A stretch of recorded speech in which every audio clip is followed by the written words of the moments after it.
আয়শা, আমি থানায় গেলাম। গফুর আর রানাকে স্কুলে পাঠিয়ে দিও। শোনো, তুমি রানাকে বলে যাও সে যেন কারোর সাথে ঝগড়াঝাটি না করে।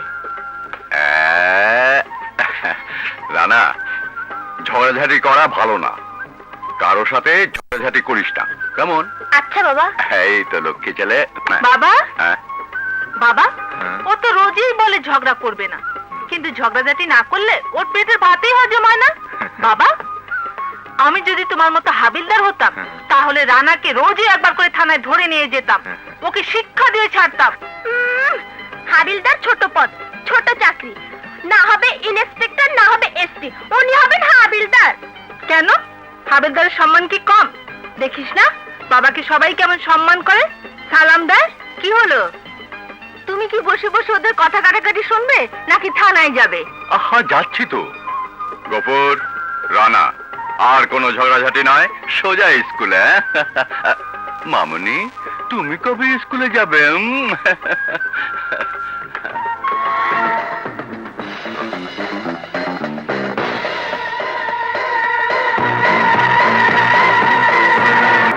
Hello, police station.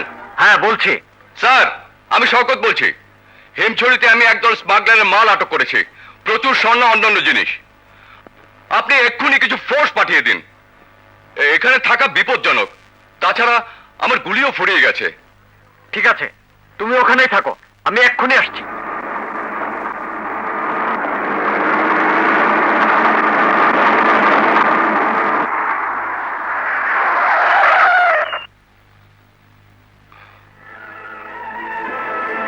হাবিলদার শওকত, যে মাল তুমি আটক করেছো সে মাল আমার। আপনার মাল? হ্যাঁ, আমার। ওই মাল তুমি ছেড়ে দাও, বিনিময়ে আমি তোমাকে 5 লাখ টাকা দেব, যা দিয়ে তুমি তোমার সারা জীবন কাটাতে পারবে। হারামের টাকা খেয়ে হারামিরা বাঁচে, ভালো মানুষ নয়। হাবিলদার, তোমার মতো ভালো মানুষ দুনিয়াতে বেশি দিন বাঁচতে পারে না। তাই যদি মরতে না চাও তাহলে আমার জিনিস আমাকে ফিরিয়ে দিয়ে এখান থেকে চলে যাও।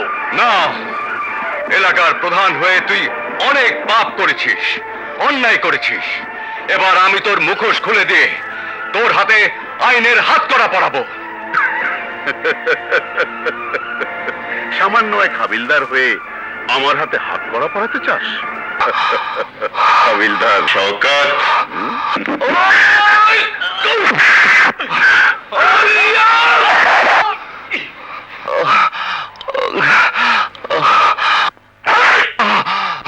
প্রধান, তোর বিচার আমি না করতে পারি, কিন্তু মরার আগে আমি আল্লাহকে বলে যাচ্ছি, হে আল্লাহ, তুমি আমার সন্তানদের হাতে ওর শাস্তি দিও, ও শাস্তি দিও খোদা। এই, ওকে এই জঙ্গলে পুঁতে ফেল।